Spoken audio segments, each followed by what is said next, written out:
我一个为爱挡刀断子绝孙的痴情种，竟在婚礼前夜发现妻子怀了凶手的种。他口口声声说为我封堵，却偷偷给别人留了后，我反手一个电话打给他的好闺蜜，新娘唤你，有没有兴趣嫁给我？电话那头沉默半秒，随即传来李南希带着笑意的调侃：苏子明，你这是太阳打西边出来。前阵子为了林曼连命都不要，现在倒想起我这个红玫瑰了。我沉下嗓音，没有半分拖泥带水，一句话，嫁还是不嫁？李南希的笑声戛然而止，再开口带着几分笃定的欢喜，地址发我。挂了电话，我转身往病房走，脚步刚到走廊拐角，就听见病房里传出暧昧的喘息声。慢慢姐，你别硬撑了，子明哥这人也真是的，当年为你摔下悬崖没了子嗣，现在不就是拿这事儿绑着你？你嫁给他，这辈子不都得守活寡？我脚步猛地顿住，不自觉攥紧拳头。下一秒，病房里炸开林曼的怒吼：肚子疼你闭嘴！子明是为我受的伤，我嫁他是心甘情愿，除了他，我谁都不嫁。这声吼够真，连我都愣了半秒。可肚子疼的笑声紧接着传来，带着阴恻恻的笃定：心甘情愿？那你肚子里的种是怎么回事？他凑得更近，声音裹着恶意：慢慢姐，我知道你苦，子明哥那方面不行，还逼你封肚，你肯定憋坏了吧？不如行，还逼你封肚，你肯定憋坏了吧？不如我帮你释放一下，反正他也给不了你想要的，你放心，我绝对不会伤到我们的宝宝。下一秒，林曼轻吟声像淬了毒的针，一下下扎进我耳朵里。原来这就是他的从此之后为我封肚，原来这就是他口口声声的非我不嫁。没等里面的污秽继续，我摸出手机拨通安保科的电话：302病房，有人在病床上行不雅之事，严重影响其他病患，现在立刻派人来清场。挂了电话不过2分钟，走廊尽头就传来急促的脚步声，3个穿着保安制服的人直接冲进了病房。砰！门被推开的瞬间，里面的声音戛然而止，紧接着就是林曼慌乱的尖叫：你们干什么？滚出去！他抓着枕头砸过来，脸色又红又白，看见我站在门口，眼神瞬间瞪得通红。苏子明，是你叫的人？你疯了吗？肚子疼倒还有心思装委屈？子明哥，你这就过分了吧？我刚刚不过是在帮曼曼穿衣服而已，怎么就不雅了？你是不是还记恨当年的玩笑，故意找我麻烦？闻言，我眼底的寒意几乎要将他吞噬。你说的是你冒充绑匪，用手术刀架在他脖子上，最后把我推下悬崖的？玩笑！这话一出口，林曼的脸色骤变，伸手去拉肚子疼。肚子疼，你给我住嘴！可肚子疼偏要火上浇油，摊开手装无辜，本来就是玩笑啊！我跟曼曼闹着玩，谁知道你那么较真？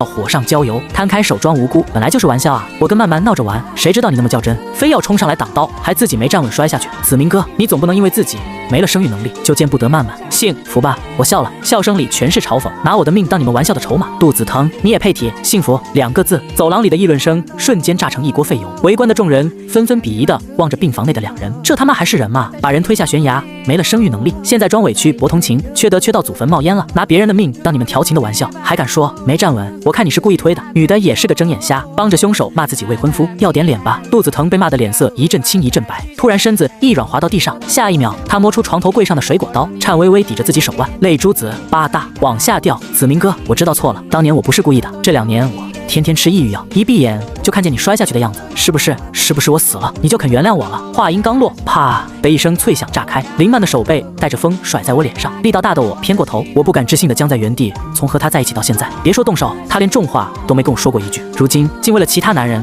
动手打我。苏子明，你够了！子腾自从你摔下去后就没好过，天天做噩梦，吃下去后就没好过，天天做噩梦，吃抗抑郁药。要不是你当年非要冲上去挡刀，他怎么会变成这样？你就不能让着他点，道个歉怎么了？不然明天婚礼闹大，你苏医生的脸还要不要了？我低头看着他抓着我胳膊的手，再看看他下意识护着小腹的动作，只觉得胃里一阵翻涌。原来他的就是帮着害我的人说话，还要我给凶手道歉。我甩开他伸过来的手，我没让他为当年推我下悬崖偿命，已经是仁至义尽。你肚子里揣着他的种，还敢拿婚礼威胁我？林曼，你可真会算！林曼没料到我早已知道了真相，彻底白了脸，但还是梗着脖子狡辩道：你自己没本事留住子嗣，就见不得别人好。子腾不过是求我帮个忙，给他度假留个根，你就揪着不放，是想让全医院都知道你苏医生不行，所以才容不下别人有孩子嘛。话音刚落，他又突然软下来，伸手想去碰我的脸，语气里满是虚伪的哄劝：子明，我们明天就结婚了，别闹了好不好？你就当给我个面子，跟子腾道个歉，这事就算翻篇了。肚子疼闻言突然从地上爬起来，凑近我压低声音道：对了，子明哥，昨天我特意去 ICU 看了你妈，好心告诉她，为了林曼把根都废了，现在她怀着我的娃，你还硬撑着要娶她，你说你那老不死的妈要是听见这些，会不会直接气得断气？他话音刚落，病房门突然被护士撞开，苏医生不好了，会不会直接气得断气？他话音刚落，病房门突然被护士撞开，苏医生不好了，你母亲突然气急攻心，心率降到40了，急需护心剂救命，可护心剂当不见了。护士的话像一道惊雷劈在我头上，我猛地顿住脚，浑身的血都凉了。那保险柜是特制的，密码只有我和林曼知道。一股寒意顺着脊椎往上爬，林曼被我盯得后退半步，却还在嘴硬。子腾刚刚抑郁症发作，抱着头喊疼，我怕他自残，情急之下才拿护心剂给他镇静的。再说了，你妈本来就苟延残喘，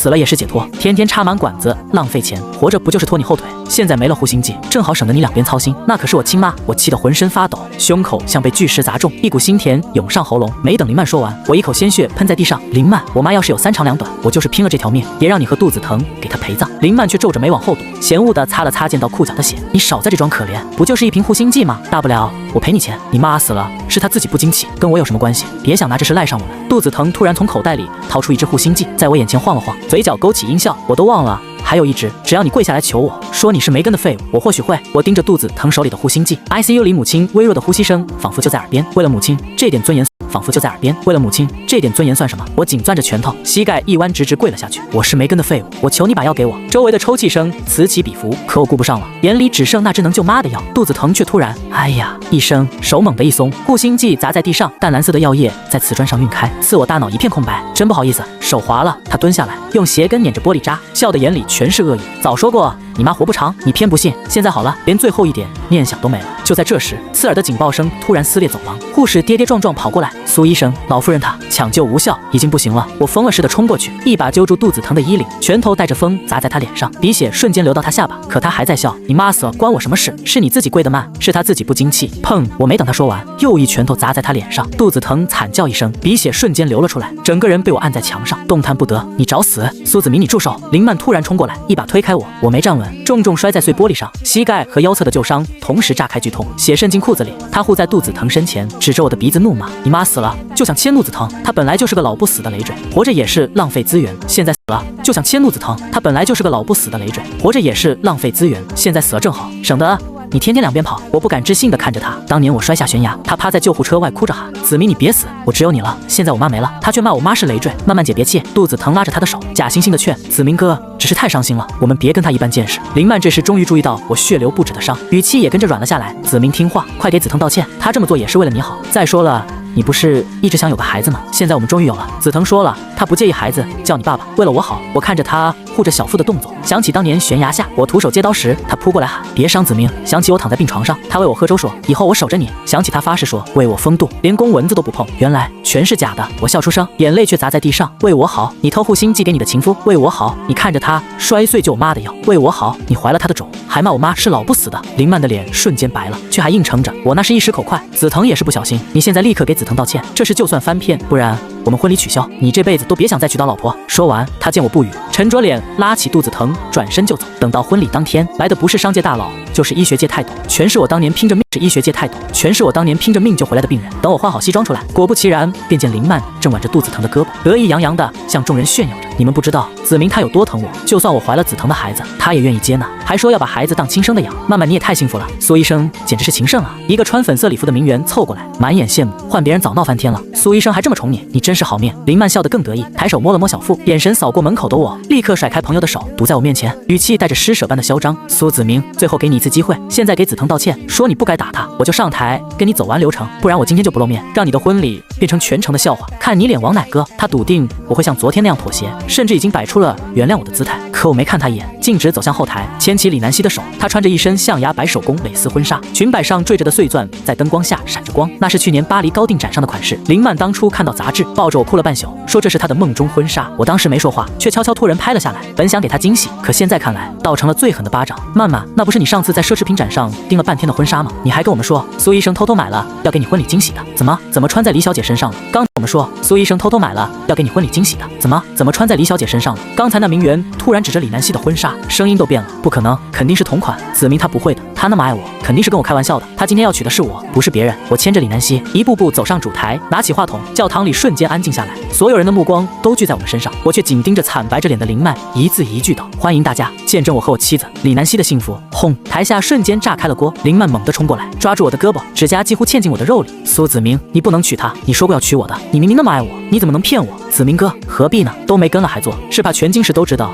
你留不住女人，连借种的机会都没有。肚子疼冲上台，伸手想去拍我的肩，眼底的戏谑几乎要溢出来。慢慢怀着我的娃，还愿意给你留个名分，让孩子喊你声爸爸，你该知足了。林曼立刻顺杆爬，伸手想去扶我脸颊，语气软得发腻：子明，别闹了好不好？你忘了吗？你为了帮我抢手术名额，在主任办公室门口守了整整2天2夜。你那么爱我，怎么会舍得娶别人？他攥紧我的袖口，声音带上哭腔：你妈走了，我知道你难过，可从今往后我就是你最亲的人了，我们带着孩子好好过，好不好？我猛地甩开他的手，力道大的让他踉跄着撞在椅背上。闹！我盯着他惨白的脸，闹！我盯着他惨白的脸，一字一句像淬了冰。林曼，从你偷护心剂喂给肚子疼，看着他摔碎就我妈掉开始，从你怀着他的种还假惺惺跟我提风度开始，我们就完了。林曼像是听见天大的笑话，突然尖声嘶吼：苏子明，你够了！我都答应让孩子喊你爸爸了，你还想怎样？当年一个玩笑，你至于记恨到现在？你就是个没根的废物，除了我谁还会要你？肚子疼笑着转身对着众人扬声道：苏子明，你倒是硬气啊！当年悬崖上要是不逞能，现在也不至于守着个空壳子。南希小姐，你嫁他图什么？图他连给你个孩子都做不到，只能看着你守活寡。他边说边伸手去拍李南希的肩，眼神里的轻佻几乎要溢出来。不如跟我好歹能让你……砰！话没说完，我突然扣住他手腕，指节发力顺着他的小臂经络往下压，肚子疼的话筒哐当砸在地上，惨叫几乎要掀翻天花板。林曼见肚子疼得直冒冷汗，像被踩了尾巴的疯狗扑上来。苏子明，你放开他，你想弄死他是不是？子腾有抑郁症，你这样会逼死他的，逼死他！林曼，你眼里就只有他的抑郁症，怎么不看看我妈冰冷的墓碑？怎么不看看我膝盖上还在流血的伤？我猛地抬手，将一叠报告砸在林曼脸上，纸张散落一地，最上面是肚子疼抗抑郁药的检测报告，红笔圈出的。纸张散落一地，最上面是肚子疼抗抑郁药的检测报告，红笔圈出的。维生素 C 成分格外刺眼，你以为他天天吃的是摄取灵？上周我让药剂科查过，他从医院药房领的抗抑郁药全被他倒进了下水道，这瓶子里装的是他从便利店买的维生素片。林曼的脸瞬间惨白，却还在硬撑：你胡说！子腾明明什么？我突然笑了，笑声里全是自嘲，是不是想说他上次因为我刺激他差点割腕自杀？这话像一道惊雷劈在林曼头上，他踉跄着后退半步。见状，我突然想起去年我生日那天，他答应陪我吃晚饭，结果肚子疼一句心情不好，他就把我一个人扔在餐厅，直到半夜才回来，身上还带着其他男人的香水味。我忍无可忍，给他发去短信，警告他离自己的女朋友远点。可第二天，我连做3台心脏搭桥手术，熬了整整20个小时，下手术台时直接烧到39度，晕倒在走廊里，给他发消息说我难受，想让他过来陪我。可他是怎么说的？他说子腾在家哭着说活不下去，我得去看着他，你再忍忍。后来我在急诊室挂水到天亮，他凌晨3点给我打来电话，劈头盖脸就是骂：苏子明，你是不是有病？你昨天跟子腾说那2句重话干什么？他刚才割腕了，流了好多血，要是他死了，我这辈子都不会原谅你。我虚弱着开口求他：曼曼，我刚做完手术，烧到快40度，我也很难受，我求你来医院接我一下好吗？你一个大男人发点烧至于吗？子腾要是出事，你这点病算个屁！等我说完，全场死寂。刚才还同情林曼的宾客，此刻看他的眼神全是鄙夷。穿粉色礼服的名媛小声嘀咕：原来苏医生这么惨，发烧晕倒还被骂。林曼这心是石头做的吧？林曼的嘴唇哆嗦着，想辩解却发不出声音。子明不是这样的，你听我解释，子腾他有抑郁症，你总不能跟一个病人计较，你让他怎么了？李南希突然上前一步，将手机屏幕对到林曼面前，那是医院走廊的监控录像，画面里肚子疼趁护士不注意，将药瓶里的抗抑郁药倒进了垃圾桶，还对着镜头比了个挑衅的手势，而林曼就站在不远处，清清楚楚看着这一切，却一句话都没说。林曼，你不是傻，你是坏。李南希的声音冷冽，你明知他在装病，却故意帮他骗苏子明，就因为你享受被2个男人围着的感觉，享受看着苏子明为你委曲求全的样子。林曼瘫坐在地上，眼泪混着鼻涕往下流，却没人在同情他。我松开肚子疼的手，他像摊烂泥似的摔在地上，我居高临下的看着他，语气冰冷：肚子疼，当年推我下悬崖，我没让你坐牢，是怕林曼伤心，现在你骗我，害我妈还想回我的婚礼。从今天起，杜家在京市的所有产业骗我，害我妈还想回我的婚礼。从今天起，杜家在京市的所有产业，我会让它彻底消失。你不是喜欢装病吗？我会让你真的住进精神病院，再也出不来。肚子疼吓得浑身发抖，想要求饶，却被我一脚踹开。我转身牵起李南希的手，对着全场宾客道：婚礼继续，至于这2位，交给警察处理。林曼突然爬起来，死死抱住我的腿：子明，我错了，我再也不帮他了，你别娶她，你娶我好不好？我给你当牛做马。我低头，眼神里没有一丝温度，抬脚狠狠将他踹开。林曼，你和你肚子里的种，还有你的抑郁症情夫，都让我觉得恶心。林曼被踹得趴在地上，却突然撑着地板爬起来，反而笑得癫狂。是我早就知道他在装病，那又怎么样？他扑上来，死死抓住我的领口。苏子明，这都是你逼我的，你除了会做手术，还会什么？我生日你在医院，我发烧你在急诊，连我爸住院你都在给别人做搭桥手术。肚子疼他会陪我逛街，会听我哭，会在我需要的时候立刻出现。你能吗？你说他毁你人生？林曼突然指向我的小腹，笑得极尽嘲讽。当年你非要冲上去挡刀，那是你自己选的，你没了生育能力，凭什么要求我守着你？我怀肚子疼的孩子，是我给你留面子。他猛地转头对着台下嘶吼：你们都看看，他苏子明就是个自私鬼，当年为了博深情的名声，硬要挡那一刀，现在反过来怪我们，他妈死了关我们什么事？是他自己不争气，跟我们子腾没关系。我冷下脸，紧攥着他的手腕。所以你偷我妈救命的护心剂，喂给推我下悬崖的凶手，也是我逼你的。你看着他摔碎药瓶，看着我妈断气，还笑着说死了正好，也是我逼你的，不然呢？林曼梗着脖子，唾沫星子溅在我脸上，谁让你妈天天看我不顺眼？谁让你非揪着当年的事不放？肚子疼不过是跟我闹着玩，你至于记恨到现在？你就是个小心眼的废物，除了我，没人会要你。你不要他，我要。李南希突然上前，抬手将一叠聊天记录甩在林曼脸上，屏幕亮着的手机滚到宾客面前，全是林曼和杜子腾的对话。子腾，等我嫁进苏家，拿到苏子明的财产，就把他踢了，我们带着孩子过。护心计我偷到手了，苏子明他妈死了，就没人挡我们的路了。李南希冷笑，子明是京市第一心外科医生，去年救了王老将军的命，上个月刚拿了国家医学奖，追他的人能从医院排到教堂门口，轮得到你这个荡妇来说三道四？林曼看着聊天记录，脸色瞬间灰败，却还想撒泼，伸手就要打李南希。你个贱人，少在这里挑拨离间！我眼疾手快，一把抓住他的手腕，猛地往后一甩，林曼踉跄着撞在台阶上，小腹突然传来一阵剧痛啊！我的孩子！他整着撞在台阶上，小腹突然传来一阵剧痛啊！我的孩子！他整个人蜷缩在台阶下，白色裙摆被血浸出大片血迹，伸出手颤声道：“子明，救我！救救孩子！我错了。”那双眼眸里的哀求和7年前暴雨的悬崖边一模一样。那时肚子疼用刀架在他的脖子上，他哭得浑身发抖。子明别过来，他要杀我！你快逃，别管我！我那时候哪顾得上逃，眼里只有那把抵着他心脏的刀，脑子里只有不能让他有事。我冲上去，右手直接攥住刀刃，锋利的金属瞬间割开皮肉，血顺着指缝往下淌，混着雨水滴在地上。我却死死盯着他，别怕，我带你走。可后背突然传来一股狠劲，我直接重心一歪，整个人往崖下坠去。就在意识模糊的瞬间，我听见他们说：“子腾，你轻点推，万一真摔死了，苏家那边怎么交代？”然后是杜子腾轻佻的笑：“怕什么？你不是早就嫌他天天泡在医院，连陪你逛街的时间都没有吗？可他刚才还攥着刀护我。”林曼的声音顿了顿，带着点犹豫，却不是愧疚，那是他蠢。杜子腾的语气满是不屑：“你看他现在摔下去，指不定活不成，以后京市谁还敢拦着我们？等他死了，你就说他是为了救你牺牲的，苏家还得感激你呢。”这些话我当年以为是濒死前的幻觉，直到后来躺在病床上，右腿骨折，左手神经受损。从此之后，在5子嗣的时候，他趴在床边哭着说：“子明，谢谢你救我，为了你我愿意封堵，我不要孩子了，我只要你。从今往后，我们2个人好好过日子。”说完，他却转身去走廊给杜子腾打电话。我清清楚楚听见他说：“演得真像，他到现在都以为我怕得要死。”那时候我才后知后觉，哪是什么幻觉，从一开始就是一场戏。我站在原地，看着地上挣扎的林曼，指尖冰凉，他还在求救，声音越来越弱：“子明，求你看在我们过去的情分上，过去的情分。”我突然笑了，笑声里全是刺骨的冷。你说的情分，是你看着我摔下悬崖和肚子疼算计我的情分，还是你拿着我妈救命的护心计喂给推我下崖的凶手的情分，还是你口口声声说为我封肚，转头就怀了他的孩子，还骂我妈是累赘的情分？林曼的身体猛地一僵，血色瞬间从脸上退得一干二净，连挣扎的力气都没了，只能瘫在血里，睁大眼睛看着我，像是第一次认识我。你当年在崖顶看着我往下摔的时候，怎么没想过救我？我缓缓蹲下身，直勾勾盯着他。你看着肚子疼摔碎我妈的护心计，笑着说死了正好的时候，怎么没想过我们的情分？周围的宾客早就炸开了锅，有人小声说：“原来当年是假的，苏医生也太惨了，这女的根本就是蛇蝎心肠。”年是假的，苏医生也太惨了，这女的根本就是蛇蝎心肠，自己做的，活该。李南希走到我身边，轻轻握住我的手，她的手心是暖的，声音却坚定极了：“子明，别跟他废话了，医护人员来了。”我站起身，看着医护人员抬着担架过来。林曼突然抓住我的裤脚：“你不能这样对我，你忘了你说过要爱我一辈子吗？”我没忘，我低头看着他，眼神里没有一丝温度，但我更没忘你拿着我对你的爱，当你和肚子疼算计我的筹码。林曼，你今天的下场都是你自己选的。我轻轻踹开他的手，牵起李南希的手，转身走向主台，身后传来林曼绝望的哭喊，还有医护人员匆忙的脚步声。可我再也没回头。母亲的葬礼过后，我把所有精力砸进了心脏移植的项目里。办公室的灯常常亮到后半夜，桌上堆着的病历比手术刀还高。直到李南希踹开我办公室门，把一叠整理好的患者数据甩在我面前，我才惊觉窗外已经泛白。苏子明，你是想把自己熬死在手术台上？他穿着一身剪裁利落的黑色西装，头发束成高马尾，手里还拎着个保温桶，语气冲得像带了刺。这些数据我按配型优先级标好了。还有，你胃不好，刘姨熬的小米粥，再忙也得喝。我看着他指尖沾着的便利贴胶水，想起以前林曼总说医院味道难闻，连我办公室都很少来。而李南希这个在外人眼里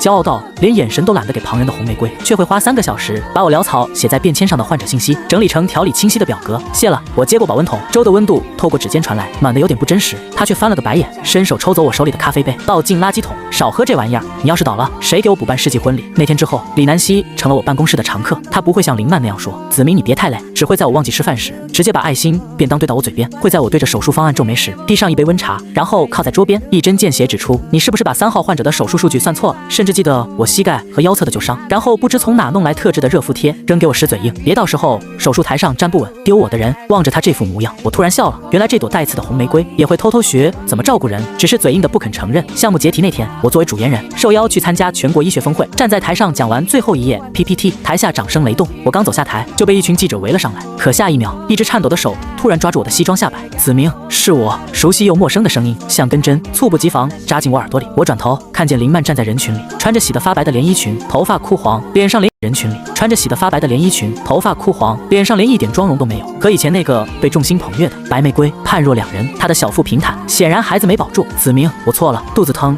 他骗了我，杜家破产了，他把我扔了，你原谅我好不好？我们重新开始。周围的记者瞬间安静下来，镜头齐刷刷对准我们，闪光灯晃得我眼睛疼。我看着林曼卑微的样子，记忆突然闪回那年，我刚从悬崖下被救上来，躺在 ICU 里，右腿骨折，左手神经受损，连筷子都握不住。林曼坐在床边，泪眼婆娑道：“子明，以后我守着你，再也不让你受委屈。”可等他走后，我却听见护士说，他刚在走廊和肚子疼打电话，笑着说，他还真信我要为他封肚，真是个傻子。即便这样，我还是妄想再给他一次机会，万一我们真的会幸福呢？后来我才知道，他早就和肚子疼计划好，要靠这个孩子骗走我苏家的财产，重新开始。我轻轻拨开他的手，语气冷得像冰。林曼，你偷我妈救命的护心计时，怎么没想过重新开始？你看着肚子疼摔碎药瓶，笑着说我妈死了正好时，怎么没想过重新开始？你怀着他的孩子，还假惺惺跟我提封肚时，怎么没想过重新开始？他的脸瞬间惨白，抓住我的胳膊，哭得撕心裂肺。我知道错了，子明，我妈也病了，我走投无路了，投无路了。你看在我们以前的情分上，帮帮我好不好？我给你当牛做马，什么都愿意做。情分，我笑了，笑声里全是嘲讽。我们之间的情分，早在你看着我摔下悬崖和肚子疼算计我的那天就断了。这时，李南希走过来，自然地挽住我的胳膊，目光扫过林曼。林小姐，麻烦你放开他，别脏了他的手。还有，你妈生病，应该去找肚子疼，不是来找我未婚夫。他顿了顿，声音不大，却清晰地传到每个记者耳朵里。毕竟，当年偷护心计，害苏老夫人去世的人是你，推苏子明下悬崖，让他没了生育能力的人是肚子疼。你们的烂摊子，别往我们身上甩。林曼的哭声瞬间卡在喉咙里，周围的记者开始窃窃私语，镜头对着他，像无数把刀。他看着我，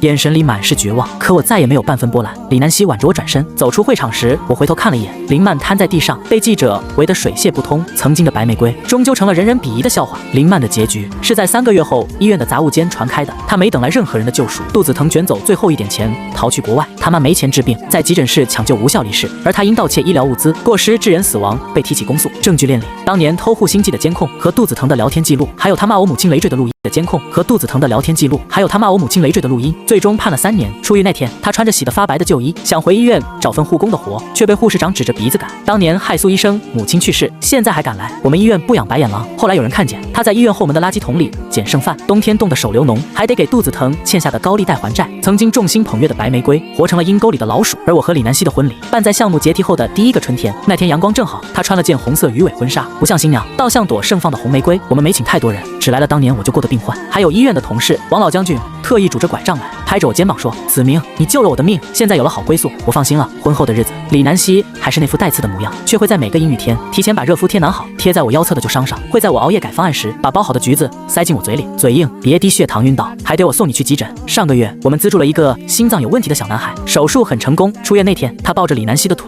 脆生生喊：“李妈妈！”李南希耳尖泛红，却把孩子抱起来，对我挑眉：“苏医生，以后你要是敢偷懒，我们儿子可不答应。”我笑着握住他的手，阳光透过玻璃洒进来，落在我们交握的手上，也落在小男孩笑得灿烂的脸上。全文完。